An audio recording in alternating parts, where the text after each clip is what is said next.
Hello ಎಲ್ರಿಗೂ ನಮಸ್ಕಾರ. 75 days ಚಾಲೆಂಜ್ನ day 32ಗೆ ಎಲ್ರಿಗೂ ಸ್ವಾಗತ.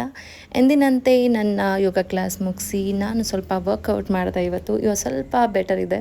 ಹಾಗಾಗಿ ಸ್ವಲ್ಪ ವರ್ಕೌಟ್ ಮಾಡಿ ಪ್ರೋಟೀನ್ ಶೇಕ್ ಶಾಪ್ಗೆ ತೊಗೊಂಬಂದಿದ್ದೆ, ಟೈಮ್ ಸಿಕ್ಕಿರಲಿಲ್ಲ ಅಂಥೇಳಿ. ಸೊ ಪ್ರೋಟೀನ್ ಶೇಕ್ ಕುಡ್ತಾ ಮತ್ತು ಈ ಅಜ್ಜಿ ಬಂದಿದ್ದರು. ಇವರು ಅವಾಗ ಬರ್ತಿರ್ತಾರೆ, ನನ್ನ ಫೇವ್ರೇಟ್ ಆಗೋಗ್ಬಿಟ್ಟಿದ್ದಾರೆ. ಸೊ ಸೊಪ್ಪು ತೊಗೊಂಬಂದಿದ್ರು. ಅದು ನನಗೆ ಬೇಕಿರಲಿಲ್ಲ, ಬಟ್ ಇಟ್ಸ್ ಫೈನ್. ಅವ್ರಿಗೋಸ್ಕರ ಸುಮ್ಮನೆ ಅವ್ರು ಇಟ್ಟಿಟ್ಟು ಹೋಗ್ತಿರ್ತಾರೆ ಏನು ತೊಗೊಂಬಂದ್ರು.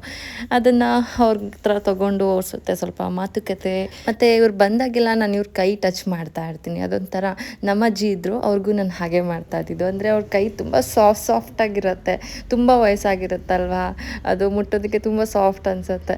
ಸೊ ಜೊತೆಗೆ ಇಲ್ಲಿ ವರ್ಕ್ ಮಾಡುವಂಥ ಒಂದು ಆಂಟಿ ಇದ್ದಾರೆ, ಅವರು ಮಾತಾಡ್ತಿರ್ತಾರೆ ಬಂದಾಗೆಲ್ಲ ಅವ್ರವ್ರ ಕಷ್ಟ ಸುಖಗಳು ಅದನ್ನು ಕೇಳಿಕೊಂಡು, ಹಾಗೆ ಅವರು ತಂದಿದ್ದನ್ನು ಸ್ವಲ್ಪ ತಗೊಂಡು ಅವರು ಹೋದ ನಂತರ ನನ್ನ ಕೆಲಸ ಕಂಟಿನ್ಯೂ ಮಾಡಿದೆ. ಹಾಗೆ ಇವತ್ತಿನ ನನ್ನ ಮಧ್ಯಾಹ್ನದ ಊಟಕ್ಕೆ ಬ್ರೌನ್ ರೈಸಿಂದ ಮಾಡಿರುವಂಥ ಫ್ರೈಡ್ ರೈಸ್. ಸೊ ನಾನೇ ಮಾಡ್ಕೊಂಡಿದ್ದೆ. ಅದಾದ ನಂತರ ಕ್ಯಾರೆಟ್ ತಿಂದೆ, ಹೊಟ್ಟೆ ಹಸುನ ಕಂಟ್ರೋಲ್ ಮಾಡಲಿ ಅಂತೇಳಿ.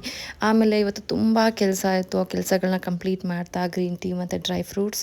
ಇವಾಗ ಹೇಗಾಗ್ತದೆ ಅಂತ ಹೇಳಿದ್ರೆ ಟೈಮೇ ಸಿಗೋದಿಲ್ಲ ವಿಡಿಯೋ ಮಾಡೋದಕ್ಕೆ. ಹೇಗೋ ಮ್ಯಾನೇಜ್ ಮಾಡ್ತಾ ಚಿಕ್ಕ ಪುಟ್ಟದಾಗಿ ವಿಡಿಯೋ ಮಾಡ್ತಿರ್ತೀನಿ, ಅದನ್ನೇ ಅಪ್ಲೋಡ್ ಮಾಡ್ತಿರ್ತೀನಿ ಅಷ್ಟೇ. ಅದಾದ ನಂತರ ಇವತ್ತಿನ ನನ್ನ ಡಿನ್ನರ್ ಓಟ್ಸು ಇದನ್ನು ಕುಡಿದು ಇವತ್ತಿನ ದಿನನ ಮುಗಿಸ್ತಿದ್ದೀನಿ. ನಾಳೆ ಸಿಗುವ. ಬಾಯ್.